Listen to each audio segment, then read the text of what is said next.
Hi everyone, I'm Anton and I thank you for your interest in my photo animator. Since you watched all the way up to here, you probably liked what you saw and wonder how it was done. So within the next couple of minutes I want to show you with two examples the basic workflow of the photo animator. First I'm going to show you how to set up a basic scene and animate it with the animation presets. We will also be adding some light rays and particles. For the second animation I want to show you how to animate a picture which includes an object. We will be animating it by hand, and also we will add some isolated objects which are included with the photo animator, and we will also add some light rays. So have fun learning how my photo animator works. Bye! Okay, let's start with creating this loopable animation of this nice picture.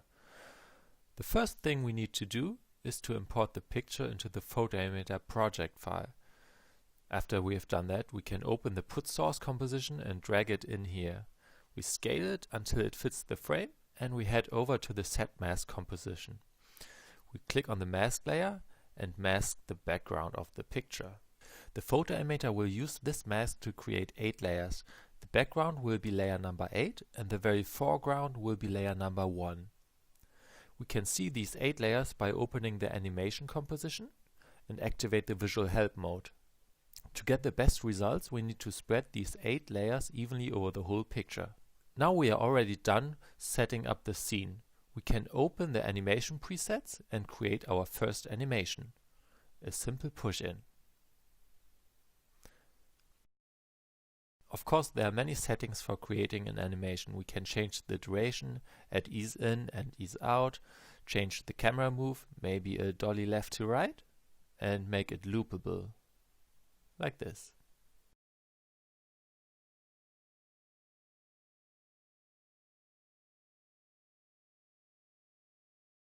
But for this example, I want to use the loop 1 animation. The camera pushes in and out and left to right, a nice circled animation. It looks like this.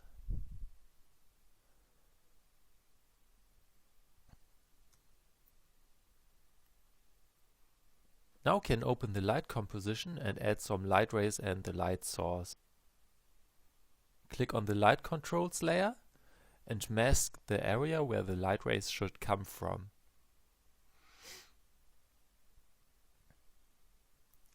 Next we place the light source. In this case I want to match the direction of the original light rays from the picture, so the light source should sit somewhere like here. We also want to match the color of the original light rays, so it should be more orange, something like this. We can further adjust the light rays with the help of the levels. We can increase the fall off so they are spread over the whole picture. And a very helpful feature is to pin the light source to the background layer and have the direction and position of the light rays calculated automatically. This is especially helpful to creating loopable animations like this.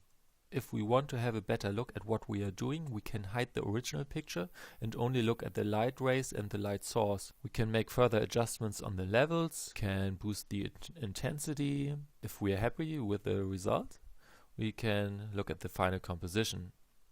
To get even more depth perception, I would add some particles to this animation. We can do this in the animation composition. We change the size, amount and color until we are satisfied, and that's it.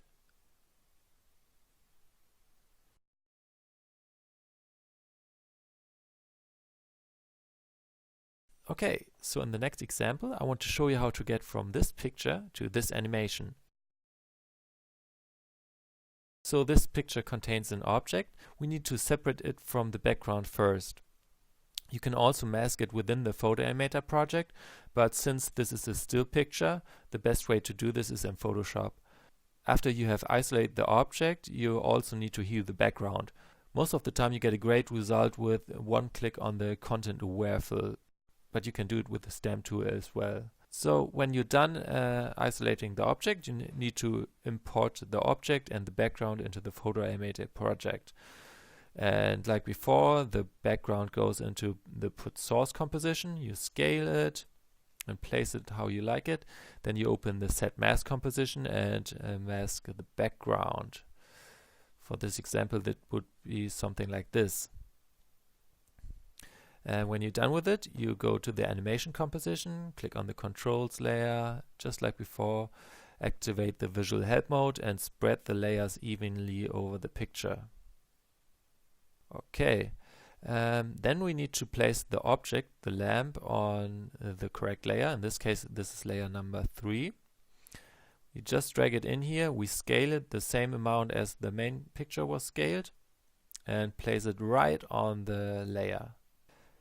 Now the setup is already done and we could use the animation presets, but this time we want to animate the camera ourselves.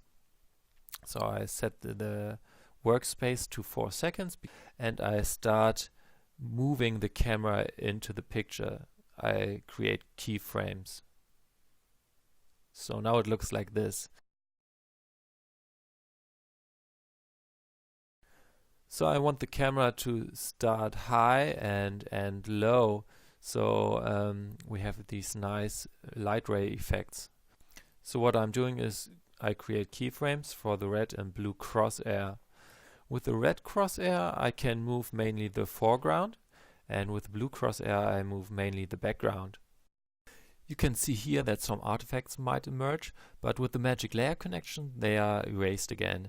But since the magic layer connection needs some computing power, I'd suggest to only activate it for rendering. Now I want to give more depth to the animation. I will use some smoke from the included objects.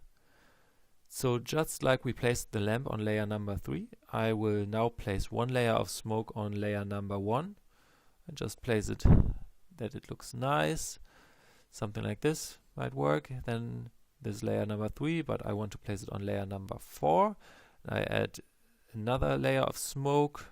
I want more smoke on the right side, so I mirror this layer, move it a bit so I just get the effect I want. Let's have a look. Okay, we got a lot of smoke, very thick and white. But since this is a very warm picture and it is warm light, the smoke should have a different color. So what I'm going to do is I'm going to tint these smoke layers orange, and I will copy this effect and put it on the other smoke layer as well. I will also reduce the opacity of the 2 layers so it's not as thick as it was before. So have a look again, and yeah, I like this. I think that works pretty well. Okay, let's go to the light composition. Like before, I am going to select this layer and draw a mask around the area which the light rays should emerge from. Something like this. Since in this example the light moves, the lamp moves, so I also need to animate the mask path. So I set keyframes for the mask path, and now the area is always on the lamp. So the next thing we do is to put the point of the light source.